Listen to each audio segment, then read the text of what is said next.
मध्य प्रदेश की डॉक्टर मोहन यादव की सरकार में नागरिक आपूर्ति मंत्री गोविंद सिंह राजपूत पर गंभीर आरोप लगे हैं। उन पर नेता प्रतिपक्ष उमंग सिंघार ने करोड़ों रुपए के भ्रष्टाचार के आरोप लगाए हैं। नेता प्रतिपक्ष ने प्रेस कॉन्फ्रेंस कर मंत्री गोविंद सिंह राजपूत के खिलाफ दस्तावेजों के साथ 1250 करोड़ रुपए की अवैध संपत्ति के आरोप लगाए हैं। इतना ही नहीं, मंत्री गोविंद सिंह राजपूत पर सहारा समूह की जमीन खरीदी में पैसा लगाने के आरोप भी लगे हैं। अभी तक सहारा समूह की जमीन घोटाले में सिर्फ पूर्व मंत्री और भाजपा विधायक संजय पाठक का नाम ही सामने आया था। अब इस पूरे घोटाले में मंत्री गोविंद सिंह राजपूत का नाम भी उजागर किया गया है। उन्होंने इस पूरे मामले की जांच कराने की मांग की है। मंत्री गोविंद सिंह राजपूत केंद्रीय मंत्री ज्योतिरादित्य सिंधिया के समर्थक है। वे कमलनाथ सरकार में भी मंत्री रहे थे और फिर ज्योतिरादित्य सिंधिया के साथ भाजपा में शामिल हो गए थे। सम्मानित मीडिया के साथियों, सम्मानित हमारे साथ में हमारे हेमंत कटारे जी डिप्टी लीडर, हमारे पीसीसी से कोऑर्डिनेट करते थे पीसीसी सीएलपी विधायकों के राजा बघेल जी। निश्चित तौर से पूरे देश के अंदर मोदी जी हमेशा कहते जीरो टॉलरेंस की बात, और अभी ग्लोबल मीट में आ रहे हैं तो जीरो टॉलरेंस मध्य प्रदेश में है कि नहीं, आने के पहले मोदी जी को ये समझना पड़ेगा, स्पष्ट करना पड़ेगा मध्य प्रदेश की जनता को। अगर आप जीरो टॉलरेंस की बात करते हो, अगर आप भ्रष्टाचार ना हो इसकी बात करते हो, तो आपको आने के पहले मध्य प्रदेश में भी आपको स्पष्ट करना पड़ेगा। मैं आपसे कहना चाहता हूं कि जिस प्रकार मध्य प्रदेश में घोटाले पे घोटाले होते, कभी सरकार उसका जवाब नहीं देना चाहती, विधानसभा में चर्चाओं में नहीं लाना चाहती, तो इससे स्पष्ट होता है कि सरकार इन घोटालों को बचाना चाहती है और इसमें कई अधिकारी, कई मंत्री जो भ्रष्टाचार में लिप्त रहते हैं उनको बचाना चाहती है। ये भारतीय जनता पार्टी की मोहन यादव की सरकार है।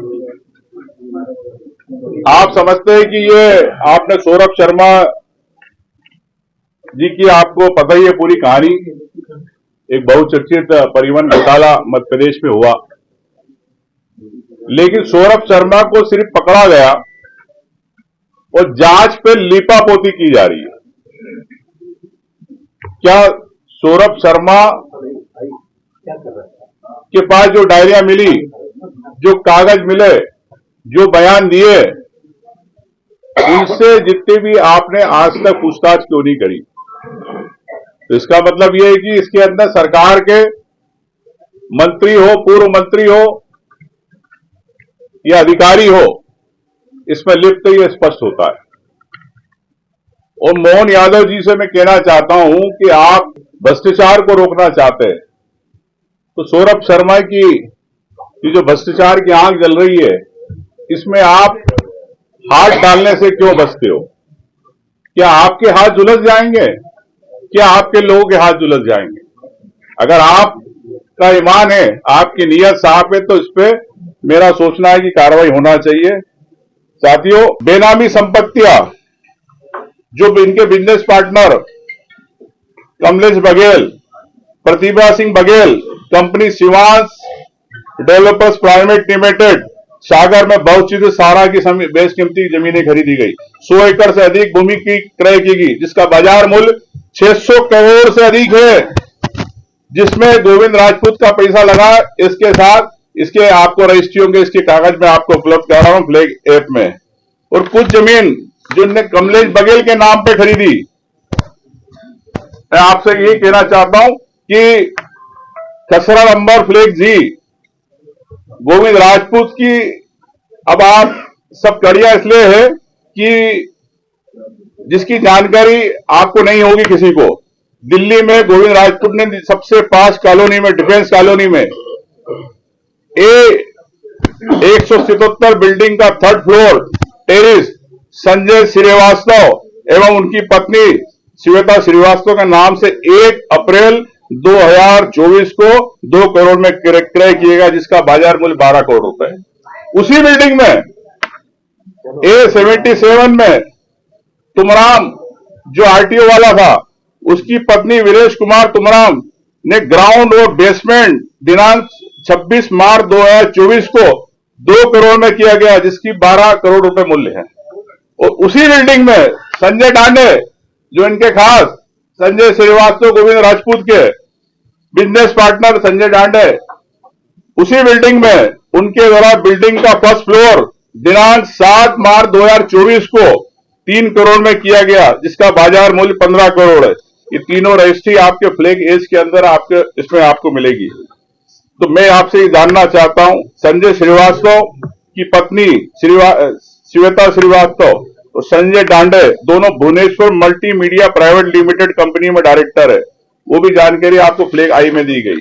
तो ये पूरे तार जिस प्रकार से गोविंद राजपूत, संजय श्रीवास्तव, संजय डांडे, तुमराम इनके है जुड़े हुए, तो क्या भारतीय जनता पार्टी की सरकार, मोहन यादव जी मुख्यमंत्री जी, प्रधानमंत्री जी, क्या भारतीय जनता पार्टी अपने संगठन में ऐसे भ्रष्टाचारी मंत्रियों को रखेगी? जीरो टॉलरेंस की बात करते हो आपने अभी तक क्यों नहीं हटाया? क्या कारण रहे? एक केंद्रीय मंत्री को इसी परिवहन विभाग से 2 करोड़ रुपए महीना जाता था, ये भी आपको समय आने पे बताएंगे इसके कागज। तो मैं आपसे कहना चाहता हूं कि भारतीय जनता पार्टी भ्रष्टाचार मिटाने की बात करती है, लेकिन पूरे प्रदेश में भ्रष्टाचार चल रहा है। अभी बुंदेलखंड दौरा करके आया, बुंदेलखंड के अंदर हालात देखे कि किस प्रकार से गरीब, दलित, आदिवासी, पीड़ित किसान को न्याय नहीं मिल पा रहा। तो ये मैं समझता हूं कि भारतीय जनता पार्टी न विकास के नाम पर मध्य प्रदेश को 1 नंबर कर पाई, न भ्रष्टाचार को जीरो कर पाई। तो मोदी जी आने के पहले मैं कहना चाहता हूं कि इस पर न्यायोचित कार्रवाई होना चाहिए जांच एजेंसियों के माध्यम से। और हम माननीय प्रधानमंत्री जी को 23 तारीख को एक पत्र भी मैं लिख रहा हूं कि हम विधायक उससे मिलना चाहेंगे कि प्रदेश में अगर आप उद्योगपतियों को लाना चाहते हो, तो उद्योगपति अगर आने के पहले यहां भ्रष्टाचार किस प्रकार से करती है विभाग, कर्मचारी, अधिकारी, तो उद्योगपति कैसे प्रदेश में आएगा, कैसे मध्य प्रदेश का नाम होगा, इस बारे में विचार करना चाहिए। अगर जीरो टॉलरेंस रहेगा तो उद्योगपति आएगा। हम स्वागत करते हैं मध्य प्रदेश में उद्योग आए, विकसित मध्य प्रदेश बने, लेकिन ये करप्शन में बैठे मंत्री अगर इस प्रकार से करप्शन करेंगे तो कैसे उद्योगपति यहां आएंगे, ये भी एक विचारणीय पक्ष है।